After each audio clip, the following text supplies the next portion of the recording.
Nag-sharon ako sa nakaraang party at eto ang aking binikbit, ang lechon leftovers. Mahigit at kilo rin itong naiuwi ko, kasama ang ulo.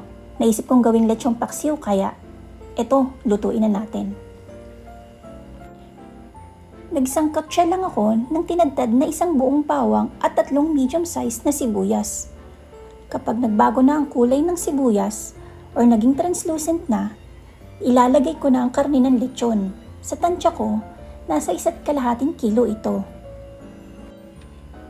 Hinalo ko para lang kumapit ang lasa ng bawang at sibuyas sa karne.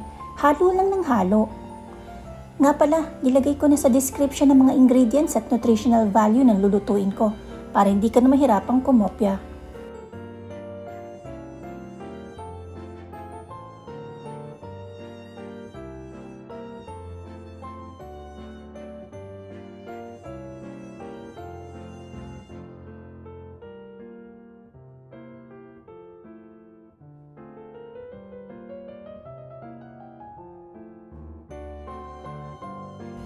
Ibinuhos ko na yung 4 na tasang tubig.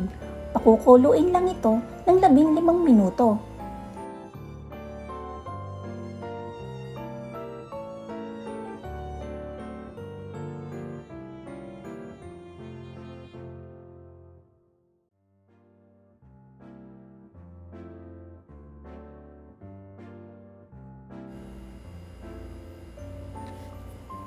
Yan, kumukulo na. Ilagay ko na rin ang 1 tasang suka para nga may sipa ng lasa ng paksiw.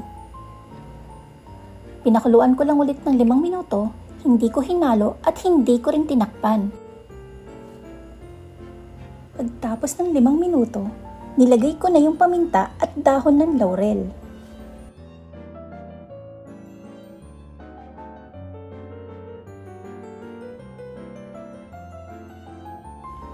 Ibinuhos ko na rin ang Mang Tomasiga na nasharon ko from the party.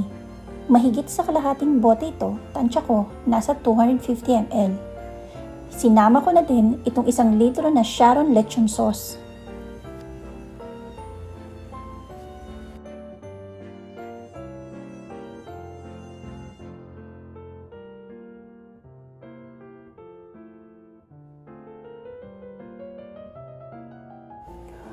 Pakukuluan ko lang ulit ito hanggang sa makuha ko na yung gusto kong lapot ng sauce.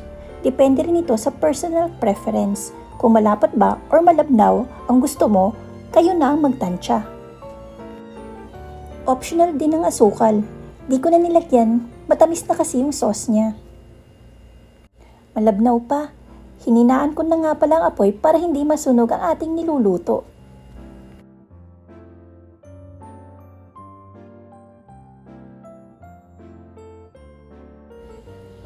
Mahigit 10 cups din ang nailuto natin. Kasya ito sa 10 katao na single serving lamang. At eto na nga siya, ang nasharon kong lechong paksiw. Abangan niyo yung second part ha. May natira pa kasi sa nasharon ko.